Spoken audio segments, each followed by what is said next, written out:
On July 2nd, 1951, at about 8 a.m. in St. Petersburg, Florida, Mrs. Reeser's landlady came to give Mrs. Mary Reeser a telegram and some coffee. When she found that the metal doorknob was hot to the touch. After enlisting the help of some carpenters working nearby, she eventually forced the door open. Inside, they found the cremated remains of Mrs. Reeser. Most of her body was in ashes, the only surviving parts being her backbone and left foot, still with the slipper on it. Her skull was also found, shrunken to, quote, the size of a teacup, with all facial features removed. After calling the police, an investigation was launched by the local police chief, J.R. Reichert. The investigation found that, although Reeser's body was totally cremated, the rest of the room was largely unaffected. Only a few appliances had been melted and made soft due to the heat.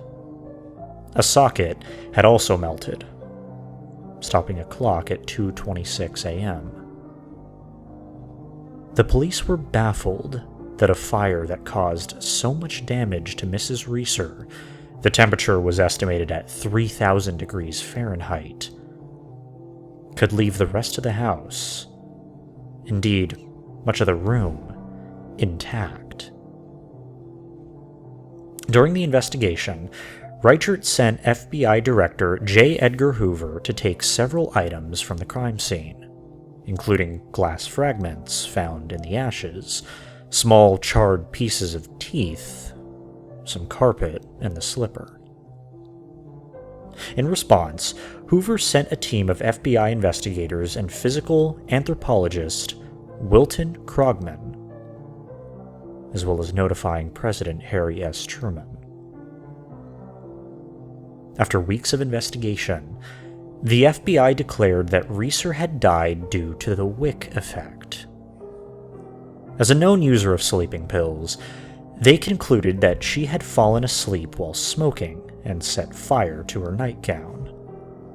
They reasoned that the human body has enough fat and other inflammable substances for the body to be set alight, like a candle. This would therefore allow large amounts of destruction. However, both Reichert and Krogman disagreed on the conclusion made by the FBI. Krogman remarked that, quote, I find it hard to believe that a human body, once ignited, will literally consume itself, burn itself out, as does a candle wick, guttering in the last residual pool of melted wax. Just what did happen on the night of July 1st, 1951, in St. Petersburg, Florida? We may never know, though this case still haunts me. And on the shrunken skull he wrote,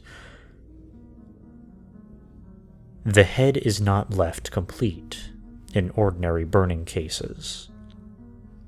Certainly it does not shrivel or symmetrically reduce to a smaller size.